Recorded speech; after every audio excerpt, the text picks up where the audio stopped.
ইসরায়েলে গণহত্যার প্রতিবাদে বিক্ষোভে অংশ নিয়েছেন বিপুল সংখ্যক শিক্ষার্থী, শিক্ষক, মেডিকেল কলেজের শিক্ষার্থী, নার্স, বিভিন্ন শ্রেণী পেশার মানুষ।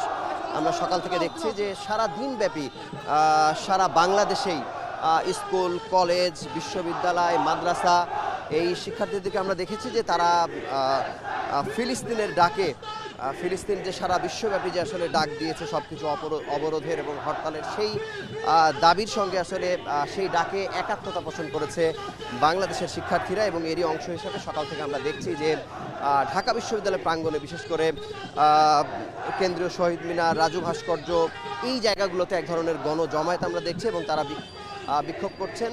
এবং যেটি একেবারে যে সারা পৃথিবীতে যে ইকোটি আসলে আমরা শুনতে পাচ্ছি, যে ভয়েসটি আমরা শুনতে পাচ্ছি, ফ্রি ফ্রি প্যালেস্টাইন, অনেক পুরনো এই স্লোগানটি, সেটি আজকে ব্যাপকভাবে উচ্চারিত হচ্ছে। বাংলাদেশে আসলে বিভিন্ন রাজনৈতিক দলের পক্ষ থেকে আমরা আসলে দেখেছিলাম যে তারা এই যে 2023 সাল থেকে যে গণহত্যা শুরু হয়েছে সেটির বিরুদ্ধে তারা মিছিল করেছেন, কিন্তু এবার আমরা প্রথমবার দেখলাম যে শিক্ষার্থীরা একযোগে সারা বাংলাদেশে আসলে মাঠে নেমেছেন। আজকে সারা দিনব্যাপী সরকারি, বেসরকারি বিশ্ববিদ্যালয়, কলেজ এবং স্কুলের শিক্ষার্থীরা একাত্ম হতে আমরা আসলে দেখেছি। এবং আমরা দেখতে পাচ্ছি যে দুটো মিছিল আসলে একেবারে মুখোমুখি। শাহবাগ থেকে আরও একটি মিছিল সামনের দিকে আসলে আসছে, তারা আসলে জড়ো হবেন জাতীয় জাদুঘরের সামনে। এবং আরেকটি মিছিল যেটি কেন্দ্রীয় শহীদ মিনার থেকে শুরু হয়ে তারা হেঁটে আসলে আসছেন শাহবাগের দিকে। তারা আসলে কোথায় থামবেন সেটি জানি না, তবে তারা বারবারই বলছেন যে মুসলিম বিশ্বের যে নীরব অবস্থান, তাদের কারণে আসলে ইসরায়েল বা যুক্তরাষ্ট্র তারা আসলে এত বড় সাহস দেখিয়েছেন যে নির্বিচারে তারা গণহত্যা চালাচ্ছেন। এবং কোনো ধরনের কোনো আওয়াজ মুসলিম বিশ্বের পক্ষ থেকে, মুসলিম যে আরব লীগ বা ওআইসি এদের পক্ষ থেকে কোনো ধরনের কোনো আওয়াজ কিন্তু আসলে দেখা যাচ্ছে না। এটি আসলে ঘৃণার, লজ্জার। মুসলমানদের থেকে বরং বলা যায় যে অন্যান্য ধর্মের যারা আছেন সারা পৃথিবীতে বিভিন্ন বিশ্ববিদ্যালয়ে তারাই কিন্তু আগে নেমেছেন। এবং আজকের এই বিক্ষোভটি সারা পৃথিবীতে একযোগে আসলে এই বিক্ষোভটি আসলে করা হচ্ছে। এই বিক্ষোভে বিভিন্ন শ্রেণী পেশার মানুষ, বিশেষ করে শিক্ষার্থীরা আসলে অংশগ্রহণ করেছেন। মেডিকেল দাওয়া সোসাইটি তাদের ডাকে আসলে এই আয়োজনটি আজকে হচ্ছে। সেখানে আশপাশের বিভিন্ন সরকারি মেডিকেল কলেজ, বেসরকারি মেডিকেল কলেজ শিক্ষার্থীরা, নার্স যারা আছেন, বিভিন্ন মেডিকেল কলেজের শিক্ষক, বিশ্ববিদ্যালয়ের শিক্ষার্থীরা, তারা আসলে একাত্মতা পোষণ করেছেন এবং সরেজমিনে তারা আসলে মাঠে নেমেছেন। তো তারা বারবারই বলছেন যে মুসলিম বিশ্বকে তার যেমন নীরবতা ভাঙতে হবে, একই সঙ্গে সারা পৃথিবীর মানুষ যদি ঐক্যবদ্ধ হয়ে যায় এই গণহত্যার বিপক্ষে, তবে আসলে এই হত্যাযজ্ঞ আসলে বন্ধ করা সম্ভব। আপনি জানেন যে এই হত্যাযজ্ঞের মধ্যে আমরা ফিলিস্তিনের গাজাবাসী যারা আছেন, এই যে 23 লক্ষাধিক মানুষ, এর মধ্যে ইতিমধ্যেই 50,000 মানুষের প্রাণহানি ঘটেছে। কত অসংখ্য মানুষ এখনও নিখোঁজ রয়েছেন তা আমরা জানি না। সব থেকে কষ্টের এবং যন্ত্রণার বিষয় হচ্ছে 19,000 শিশু ইতিমধ্যে এই 50,000-এর মধ্যে তারা প্রাণ হারিয়েছেন।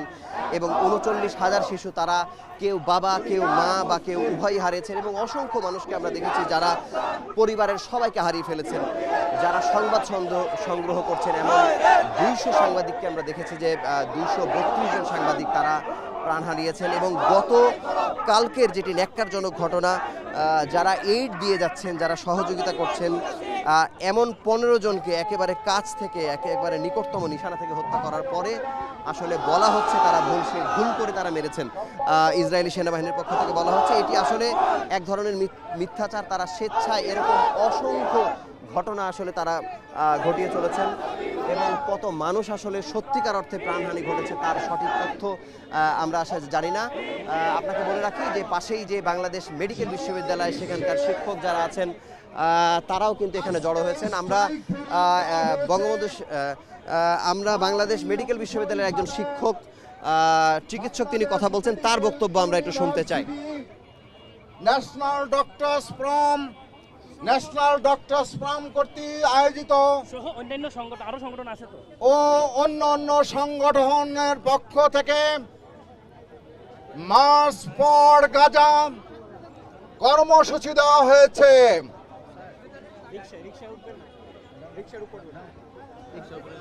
আপনারা জানেন ইসরায়েলের বর্বরতার কোথায় যে ঠেকেছে। তারা গতকালে 12 জন চিকিৎসক সহ স্বাস্থ্যকর্মীকে আমরা শুনছি বাংলাদেশ মেডিকেল বিশ্ববিদ্যালয়ের একজন শিক্ষক চিকিৎসক তিনি আসলে কথা বলছেন গাজায় বর্বরোচিত হামলার বিরুদ্ধে তিনি কথা বলছেন। আমরা দেখছি যে পুরো জাতীয় জাদুঘরের সামনের যে এলাকাটি রয়েছে একদম একসাথে বিপুল সংখ্যক চিকিৎসক তারা একসঙ্গে জড়ো হয়েছেন। বিশেষ করে বাংলাদেশ মেডিকেল বিশ্ববিদ্যালয়ের চিকিৎসক তারা একসঙ্গে জড়ো হয়েছেন, বিভিন্ন মেডিকেল কলেজের শিক্ষার্থীরা আসলে জড়ো হয়েছেন। আসলে এই বর্বরতার ভাষা আসলে বলে বোঝানোর তেমন মানে ব্যাখ্যা দিয়ে বলার কিছু নাই। আপনারা প্রতিদিনই আসলে দেখছেন যে গণহত্যা কিভাবে চালানো হচ্ছে। সদ্যজাত শিশু যে একদিন যার আসলে 24 ঘন্টা পার করতে পারেনি এমন শিশুকেও আসলে হত্যা করা হয়েছে, এবং শিশু থেকে শিশু, কিশোর, যুবক বিভিন্ন শ্রেণী পেশার মানুষকে আসলে হত্যা করা হচ্ছে। এবং তাদের আসলে বিভিন্ন জায়গায় বলা হচ্ছে, সোশ্যাল মিডিয়াতে তারা বলার চেষ্টা করছেন যে মানুষের চোখের সামনে আসলে কিয়ামতের যে বর্ণনা আসলে দেয়া হয়, যে মানুষ উদ্ভ্রান্তের মতো আসলে ছুটে বেড়াচ্ছেন এদিক থেকে সেদিক। এই 23 লক্ষ মানুষের 50,000 মানুষ ইতিমধ্যে প্রাণ হারিয়েছেন। এই 23 লক্ষ মানুষের মধ্যে বাকিদের মধ্যে আমরা দেখতে পাচ্ছি যে তারা উদ্ভ্রান্তের মতো এপাশ থেকে ওপাশ আসলে ছুটে বেড়াচ্ছেন, এবং প্রত্যেকটি মানুষকে আসলে নিশানা করা হচ্ছে। যেখানেই তারা নিরাপদ আশ্রয়ের জন্য চেষ্টা করছেন কিছুটা অপেক্ষা করার জন্য, সেখানে তাদের উপর নির্বিচারে আসলে হামলা করা হচ্ছে। তো এটি আসলে বাংলাদেশের জন্য সবথেকে বড় প্রোটেস্ট, কারণ সারা পৃথিবীর সারা বিশ্বের মানুষ আসলে একাত্মতা পোষণ করেছেন। একই সঙ্গে বাংলাদেশের শিক্ষার্থীদের পক্ষ থেকে আমরা দেখতে পাচ্ছি এই প্রথমবার সবথেকে বড় একটি মিছিলে তারা যোগ দিয়েছেন। তবে ঢাকা বিশ্ববিদ্যালয়ের শিক্ষার্থীদের থেকেও আমরা উপস্থিতি বেশি দেখতে পাচ্ছি মেডিকেল কলেজ শিক্ষার্থীদের। বিভিন্ন মেডিকেল কলেজ থেকে তারা আসছেন, কেউ তাদের সন্তানকে নিয়ে, কেউ তাদের কলিগকে নিয়ে, একে একে সবাই এখানে আসছেন। আমরা বাংলাদেশ মেডিকেল বিশ্ববিদ্যালয়ের যে উপাচার্য তার একজন পিএস আছেন, তিনি আমাদের সামনে আছেন। তার কাছে আমরা একটু বিক্ষোভের বিষয়ে শুনতে চাই যে তিনি এই বিষয়ে কি ধরনের প্রতিবাদ ব্যক্ত করবেন। নিশ্চয়ই আমরা অনুভব করি যে আসলে এই বর্বরতম যে আচরণ ইসরায়েল প্রতিনিয়ত যেই অপরাধ তারা করে যাচ্ছে প্রতিনিয়ত, এই অপরাধের দায় আমাদের প্রত্যেক মুসলিম জনগোষ্ঠী যারা নিশ্চুপ রয়েছে, যারা এর প্রতিবাদ করছি না, যার যেই অঙ্গন থেকে যার যেই ভাষা, যার যেই শক্তি রয়েছে, সেই শক্তি থাকা সত্ত্বেও মিনিমাম প্রতিবাদটুকু যদি কেউ না করে, তাহলে আমরা কেউ আমাদের দায়ের থেকে মুক্ত হতে পারবো না, আমরা দায় এড়াতে পারি না। আমাদের সেই দায়বদ্ধতার জায়গা থেকে আজকে সারা বাংলাদেশের সাধারণ মানুষ, চিকিৎসক, কর্মকর্তা, নার্স সহ বাংলাদেশ মেডিকেল ইউনিভার্সিটির একটি অংশ এখানে আপনারা দেখতে পাচ্ছেন যে আমরা সেই প্রতিবাদ জানানোর জন্যই আজকে সারা দেশের মানুষ ফুঁসে উঠেছে। সারা মুসলিম উম্মাহ, আপনারা জানেন যে গতকালকে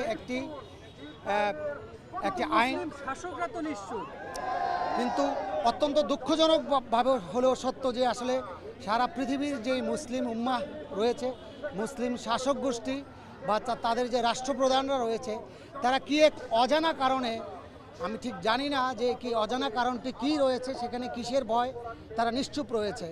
আমরা বিশ্বাস করি আজকের এই যে অস্থিতিশীল অবস্থার মধ্য দিয়ে মুসলিম দেশগুলোর যারা রাষ্ট্রপ্রধান রয়েছে তাদের চেতনার, তাদের যে বোধোদয় হবে, এবং তারা তাদের জায়গা থেকে তারা তাদের যে প্রতিবাদের ভাষা সেটা তারা প্রকাশ করবে। আমরা বিশ্বাস করি তাদের আজকে জেগে ওঠার, তাদের ঘুরে দাঁড়ানোর, তাদের যে প্রতিবাদের ভাষা সেটা প্রকাশ করার আমি মনে করি যে সময় হয়েছে।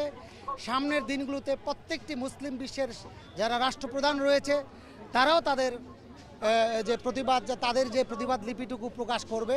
তারা সক্রিয়ভাবে এই গাজায় যে নৃশংস হত্যাকাণ্ড চালানো হচ্ছে সেই হত্যাকাণ্ডের বিরুদ্ধে তারা সোচ্চার হবে। আচ্ছা, আরও অনেকেই আসলে কথা বলছেন, বিক্ষোভে অংশ নিয়েছেন। বঙ্গবন্ধু শেখ মুজিব মেডিকেল বিশ্ববিদ্যালয়ের শিক্ষকদেরকে আমরা আসলে চিকিৎসক যারা আছেন তাদেরকে মনে দেখছি। আরও একজন চিকিৎসক যিনি আমাদের সামনে আছেন, আমরা তার কাছ থেকে একটু শুনি তিনি কি বলতে চান। নাম্বার হচ্ছে আমরা সব থেকে বেশি যে কাজটা করতে পারি এটা হচ্ছে দোয়া। প্রত্যেক নামাজে আমরা যদি খ্রিস্টান হই, হিন্দু হই, আমাদের প্রত্যেকের প্রার্থনা আছে।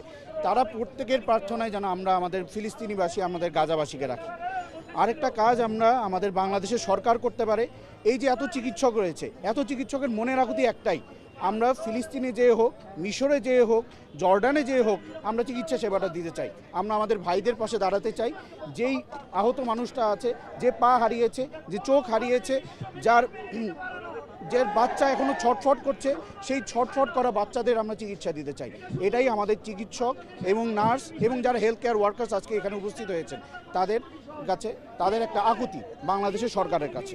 কিন্তু ইসরায়েল তো 500 বেশি স্বাস্থ্যকর্মীকে হত্যা করেছে, সেখানে তো স্বাস্থ্যকর্মীরাও নিরাপদ না। গতকালকে 15 জনকে মারা হয়েছে।